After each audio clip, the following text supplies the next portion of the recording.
Assalamualaikum warahmatullahi wabarakatuh. Kami dari kelompok 5 ingin mempresentasikan materi tentang pajak pertambahan nilai atau PPN.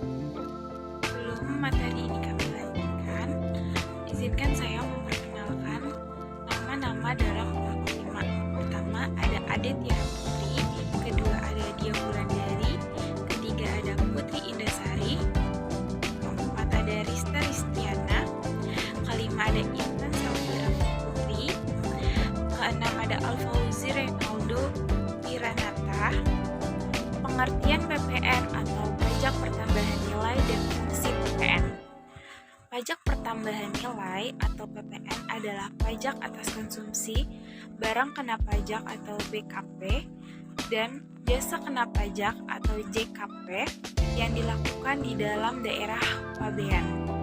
Fungsi PPN selanjutnya sebagai penerimaan negara yang berfungsi menjaga stabilitas ekonomi seperti penekanan inflasi dan lainnya. Fungsi PPN terbagi menjadi 5. Yang pertama yaitu fungsi PPN untuk perhitungan kekurangan pajak atau kelebihan pajak. Fungsi utama PPN masukan dan keluaran adalah sebagai perhitungan untuk mengetahui seberapa besar jumlah pajak yang harus dibayarkan ke negara atau justru dapat diajukan sebagai kompensasi kelebihan pembayaran PPN. Yang kedua ada fungsi PPN sebagai fungsi anggaran. Fungsi pajak pertambahan nilai juga sebagai fungsi anggaran, mengingat pajak yang disetorkan ke negara jadi salah satu sumber penerimaan negara yang dananya digunakan untuk membiayai negara.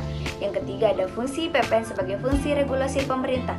Fungsi PPN berikutnya adalah untuk mengatur dan melaksanakan kebijakan pemerintah, terutama dalam bidang sosial ekonomi, seperti untuk meningkatkan importasi guna meningkatkan daya saing produk buatan Indonesia di pasar dalam negeri.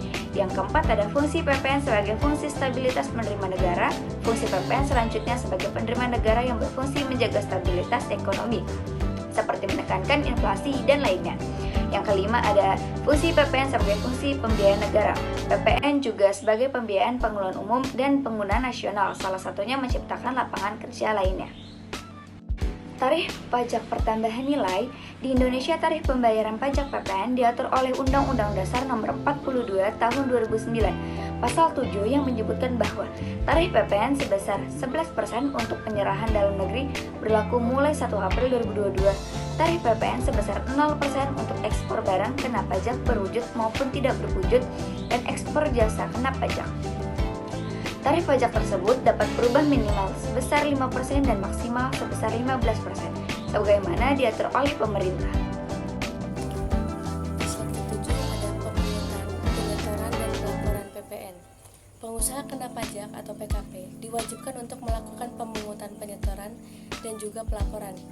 Definisi pengusaha kena pajak adalah orang pribadi atau badan usaha yang memiliki jumlah penjualan barang atau jasa lebih dari 4,8 miliar sesuai dengan ketentuan PMK nomor 197 PMK 03 tahun 2013. Jika sebuah usaha belum memiliki jumlah penjualan sebesar 4,8 miliar, maka pengusaha tidak diwajibkan untuk membayar pajak pertambahan nilai.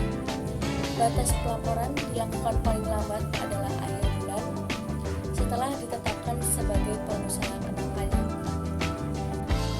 Selanjutnya, pemerintah menetapkan PPN sebesar 0% untuk tujuan ekspor, yakni ekspor barang kena pajak berwujud, ekspor barang kena pajak tidak berwujud, dan ekspor jasa kena pajak. Beberapa barang atau jasa juga dikenakan fasilitas tidak dipungut pengenaan pajak pertambahan nilai yang diberikan secara selektif dan terbatas, seperti kebutuhan pokok yang dibutuhkan rakyat banyak, hasil pertambangan atau hasil pengeboran yang diambil langsung dari sumbernya, atau tidak termasuk hasil pertambangan batu bara, dan jasa non-JKP seperti jasa pelayanan kesehatan medik dan pelayanan sosial. Cara menghitung PPN. Cara menghitung PPN atas barang atau jasa yang dijual. Misalkan, Bapak Budi menjual tunai barang kena pajak berupa laptop seharga 10 juta. Atas pembelian laptop tersebut, Pak Budi menerima faktur pajak masukan sebesar 110.000. Kemudian, laptop tersebut dijual kembali dengan harga 12 juta. Sekarang kita hitung berapa pajak pertambahan nilai yang diterapkan Bapak Budi kepada pembeli laptop tersebut. PPN dipungut sama dengan dasar pengenaan pajak atau DPP dikali tarif. PPN dipungut sama dengan 12 juta dikali 11% sama dengan 1.320.000. Dan mengetahui kewajiban PPN yang disetor adalah dengan mengurangi PPN dipungut dengan kredit pajak atau bisa disebut dengan FPM, yaitu 1.320.000 dikurang 1.100.000 sama dengan 220.000. Dalam perhitungan PPN ada dua jenis, yaitu PPN masukan dan PPN keluaran. PPN masukan adalah yang dibayar ketika PKP membeli, memperoleh maupun membuat produk. PPN keluaran adalah yang dipungut ketika PKP menjual produknya. Jasa yang dikenakan PPN berdasarkan PMK nomor 71 PMK 03/2022, pengusaha kena pajak yang melakukan penyerahan jasa kena pajak tertentu wajib memungut dan menyertakan pajak pertambahan nilai atau PPN yang terutang. Jasa kena pajak yang dikenakan PPN meliputi jasa pengiriman paket, jasa biro perjalanan wisata atau jasa agen perjalanan wisata, jasa pengurusan transportasi, jasa penyelenggaraan perjalanan ibadah keagamaan, dan jasa penyelenggaraan pemasaran dengan media voucher, layanan transaksi, pembayaran terkait dengan membuat voucher, distribusi voucher, program loyalitas, dan penghargaan pelanggan. Adapun besaran pajak yang dikenakan atas penyelenggaraan jasa kena pajak yaitu 1. Jasa pengiriman paket yaitu sebesar 10% dari tarif PPN dikalikan dengan penggantian. 2. Jasa biro perjalanan wisata atau jasa agen perjalanan wisata sebesar 10% dari tarif PPN dikalikan dengan harga jual paket wisata, sarana angkutan, dan akomodasi. 3. Jasa pengurusan transportasi dikalikan dengan jumlah yang ditagih atau jumlah yang seharusnya ditagih. 4. Jasa penyelenggaraan perjalanan ibadah keagamaan sebesar 10% dari PPN dikali dengan harga jual paket penyelenggaraan perjalanan ke tempat lain atau 5% dari tarif PPN dikalikan dengan harga jual keseluruhan paket penyelenggaraan perjalanan. 5. Jasa penyelenggaraan pemasaran dengan media voucher sebesar 10% dari tarif PPN dikalikan dengan harga jual voucher. Contoh perhitungan PPN yang dikenakan atas penyerahan jasa kena pajak. 1. PT X merupakan perusahaan yang bergerak di bidang jasa ekspedisi yang mengirimkan paket kepada Tuan Y. Jasa pengiriman yang dikenakan terhadap paket Tuan Y yaitu sebesar Rp500.000. Maka PPN yang dikenakan atas jasa pengiriman paket pada Tuan Y yaitu 10% dikali 11% dikali Rp500.000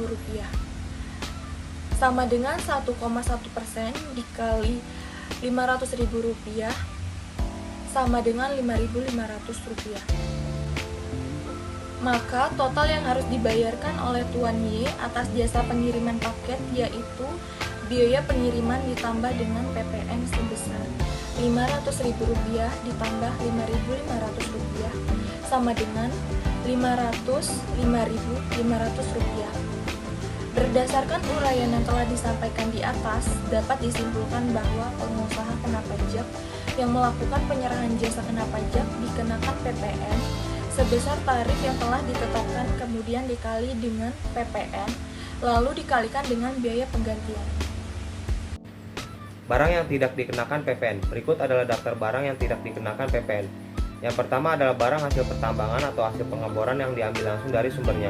Yang kedua adalah barang kebutuhan pokok yang dibutuhkan oleh masyarakat banyak. Yang kedua adalah makanan dan minuman yang disajikan langsung di hotel, restoran, warung makan atau tempat makan lainnya. Yang keempat ada perhiasan, emas batangan, dan surat berharga lainnya. Kesimpulan, pajak pertambahan nilai merupakan pajak yang dikenakan terhadap barang kena pajak atau jasa kena pajak yang dibebankan kepada pengusaha kena pajak atau PKP.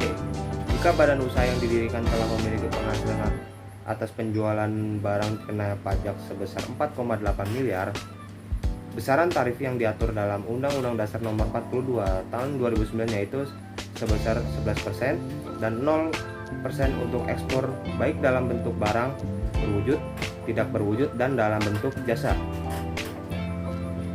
Adapun barang tertentu yang tidak dikenakan PPN seperti barang hasil tambang, barang kebutuhan pokok, makanan dan minuman yang disajikan di hotel, restoran, rumah makan, warung, dan sejenisnya, uang, emas batangan, dan surat berharga lainnya.